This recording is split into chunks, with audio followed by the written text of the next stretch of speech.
Subscribe to my channel and press the bell icon for the latest video updates. नमस्कार दोस्तों, मेरा नाम है अर्पित और आज मैं आपको बताऊंगा फ्लेमिंगो के थर्ड चैप्टर डीप वाटर के बारे में। तो दोस्तों आप देखते रहिए ये वीडियो और इस वीडियो के एंड में मैं आपको बताऊंगा कुछ इंपॉर्टेंट क्वेश्चंस जिनकी एग्जाम में आने की प्रोबेबिलिटी बहुत ही ज़्यादा है। दोस्तों इस वीडियो में मैं आपको कुछ इंपॉर्टेंट वर्ड्स भी बताऊंगा जिसको आप आपकी एग्जाम्स में यूज़ कर सकते हैं।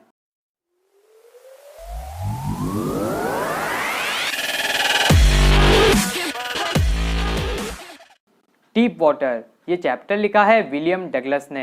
अब मैं आपको इस चैप्टर के कुछ इंपॉर्टेंट कीवर्ड्स बता देता हूँ।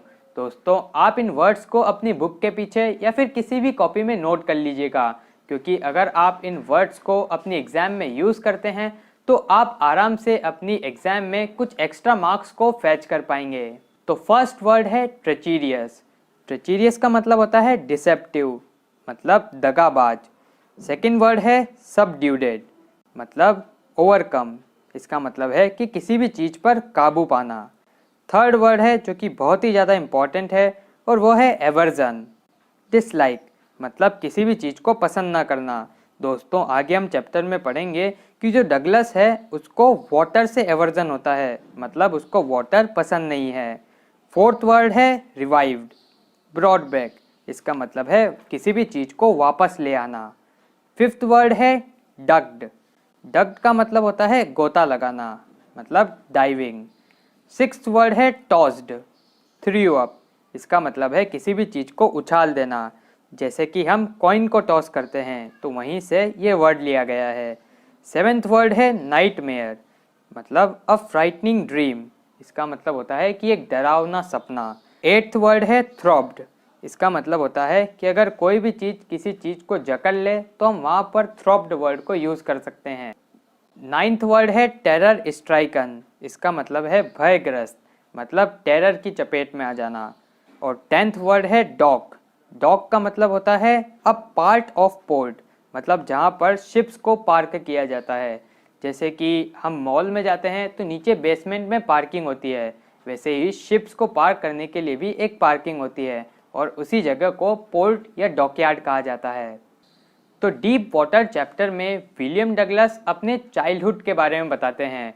वो बताते हैं कि कैसे उनको चाइल्डहुड में पानी का फियर था और फिर क्या क्या स्टेप्स उन्होंने फॉलो करी उस फियर को ओवरकम करने के लिए। दोस्तों यहाँ पर मैं आपको एक और बात बताना चाहता हूँ।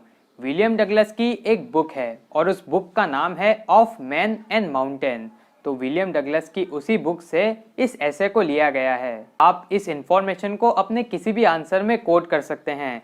आप ये लिख सकते हैं कि the deep water chapter that is taken from of man and mountain written by William Douglas depicts this information. तो मतलब आप इस इंफॉर्मेशन को अगर अपने आंसर में लिखते हैं तो आपका आंसर और भी ज़्यादा ब्यूटीफाई हो जाएगा। तो अब हम चालू करते हैं हमारी स्टोरी को। तो स्टोरी चालू होती है विलियम डगलस से, जो कि अब सोचता है कि वो स्विमिंग सीखेगा। तो स्विमिंग सीखने के लिए वो पास ही बने YMCA पूल में जाता है। उसके घर के पास यकीमा नाम की रिवर भी होती है, लेकिन वो सोचता है कि YMCA पुल यकीमा रिवर से तो ज़्यादा ही सेफ है, तो इसलिए वो YMCA पुल जाता है। YMCA पुल एक बहुत ही बड़ा पुल होता है, जहाँ पर एक साइड में तो 2 से 3 फीट गहरा पानी होता है और दूसरी साइड में 9 फीट गहरा पानी होता है। विलियम डगलस को पानी का फियर होता है और ये फियर उसके बचपन से उसके साथ था, क्योंकि जब एक बार वो अपने पापा के साथ यकीमा रिवर के किनारे पर जाता है तो वहाँ पर एक सी वेव उसके ऊपर से निकल जाती है और इससे वो पानी के नीचे पूरी तरह दब जाता है।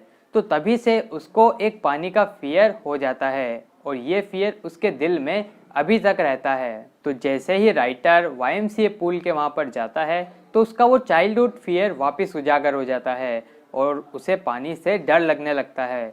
तो वो पुल के किनारे पर खड़ा हुआ होता है और तब वो वहाँ पर अकेला ही होता है।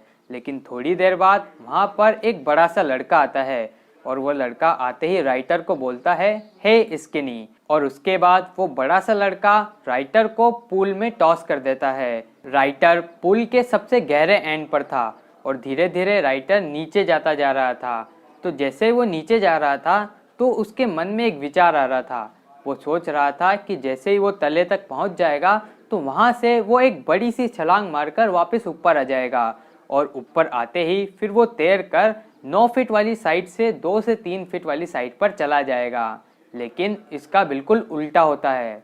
जब विलियम डूब रहा होता है तो उसे वो 9 फीट 90 फीट की तरह लगते हैं और जैसे ही वो नीचे के साइड जाता है तो वो एक बड़ी सी छलांग ऊपर मारने की कोशिश करता है, लेकिन जैसा वो एक्सपेक्ट करता है वैसा नहीं होता है। वो बहुत ही धीरे धीरे ऊपर पहुंच रहा था और उसके चारों तरफ पानी ही पानी था। वो अब सांस भी नहीं ले पा रहा था। विलियम आवाज़ देने की कोशिश करता है, लेकिन पूल से बाहर उसकी आवाज़ नहीं पहुंच पाती है। पूल की सतह तक नहीं पहुंचने के कारण वो एकदम घबरा जाता है और उसकी सांसें फूलने लगती है और उसके हाथ पैर भी अब सुन्न हो जाते हैं। तो वो धीरे धीरे पानी में वापस नीचे की ओर चला जाता है। विलियम अब बेहोश हो जाता है और जैसे ही विलियम की आंखें खुलती है तो वो पूल के साइड में उल्टे पेट पड़ा हुआ होता है और उसके पास में वही लड़का होता है जिसने उसे टॉस किया था। और वो लड़का विलियम से कहता है कि मैंने तो एक छोटा सा मजाक किया था, तुम तो डूबने ही लग गए थे। लेकिन ये तो विलियम ही जानता था कि कैसे वो मौत के मुंह तक पहुंच चुका था। इस इंसिडेंट का डर विलियम के दिल में बैठ जाता है और वो अब कभी स्विमिंग पूल के आसपास भी नहीं जाता।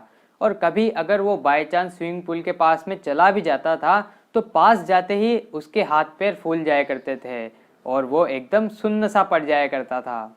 बहुत दिनों बाद राइटर की वापस स्विमिंग सीखने की इच्छा होती है और वो एक इंस्ट्रक्टर को हायर करता है।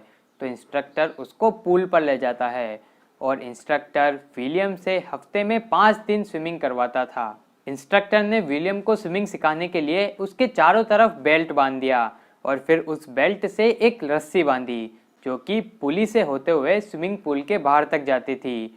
राइटर उसी रस्सी से बंधे होकर पूल के चारों तरफ घूमता था और उसके डर को खत्म होने में 3 महीने लग जाते हैं। विलियम को रस्सी के सहारे तैरना आ जाता है। अब इंस्ट्रक्टर विलियम को पानी में सांस लेने की कला सिखाता है, क्योंकि पिछले बार जब वो 9 फीट वाले एंड पर था तो वो सांस नहीं ले पा रहा था और इसी कारण उसे पानी से डर भी हो जाता है।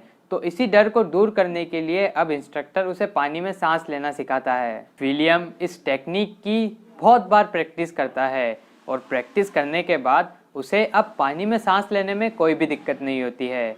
इन सभी चीज़ों को सीखने के बाद इंस्ट्रक्टर विलियम को टांगे चलाना सिखाता है और इसकी भी विलियम को बहुत ज़्यादा प्रैक्टिस करवाई जाती है। तो अब विलियम का पानी का डर लगभग ख़त्म हो जाता है, लेकिन अभी भी जब विलियम पानी के पास जाता है तो उसका बचपन वाला फियर वापस रिवाइव हो जाता है और वो बहुत ज़्यादा घबरा जाता है। तो इसी डर को दूर करने के लिए विलियम वेंटवर्थ जाता है और वहाँ पर ट्रिक्स आइलैंड से वो छलांग मार लेता है और फिर 2 मील की दूरी तय करने के बाद वो स्टैम्प एक्ट आइलैंड पर पहुँच जाता है और अब उसका पानी का फियर एकदम ख़त्म हो जाता है। तो ये एक यूनिक एक्सपीरियंस था और इस एक्सपीरियंस को विलियम कभी भी नहीं भूल सकता था। विलियम के लिए इस एक्सपीरियंस का एक डीप मीनिंग था। विलियम ने इस एक्सपीरियंस से 2 बातें सीखी थी, एक तो टेरर ऑफ डेथ और एक टेरर ऑफ फियर। तो दोस्तों, इस कहानी से हमें ये सीख मिलती है कि all we have to fear is the fear itself. मतलब वो डर ही एक चीज़ है जिससे हम डरते हैं। ये तो एक साइकोलॉजिकल चीज़ है जिसको कॉन्कर किया जा सकता है। जैसा कि महात्मा गांधी जी ने भी कहा है, strength does not come from physical capacity, it comes from indomitable will.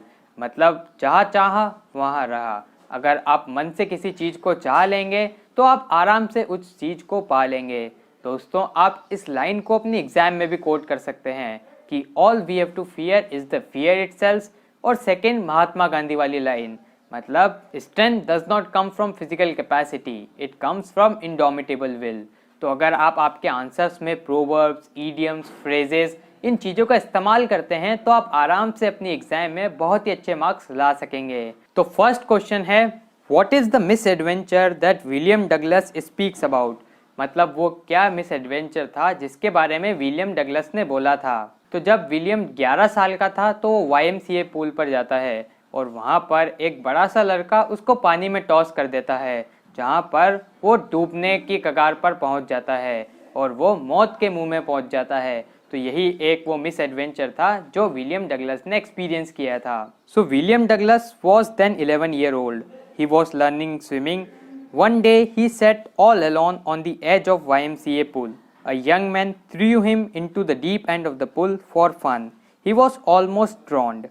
This was his misadventure. Second question है, when Douglas realized that he was sinking, how did he plan to save himself?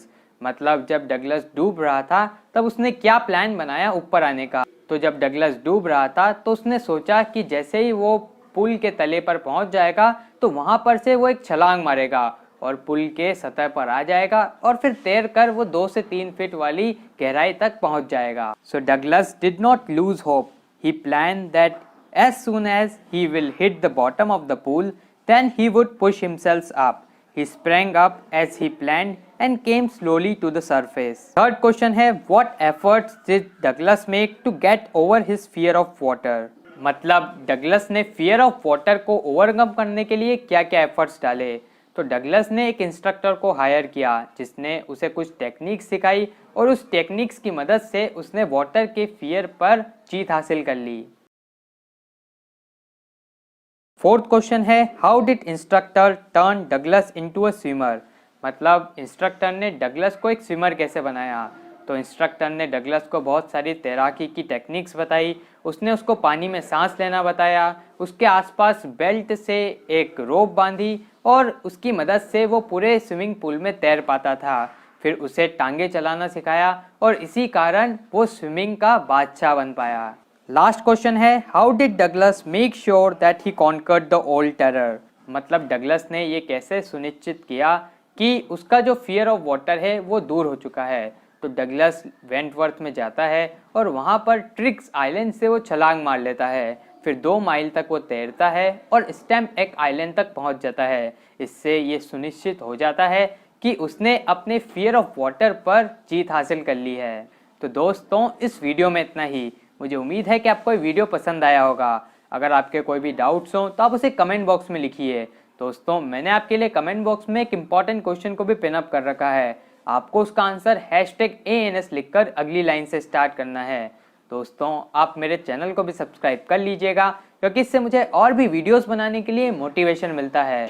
Subscribe button के पास बने एक bell icon को भी आप दबा दीजिएगा ताकि मेरे चैनल की लेटेस्ट अपडेट्स आपसे मिस ना हो। तो दोस्तों धन्यवाद।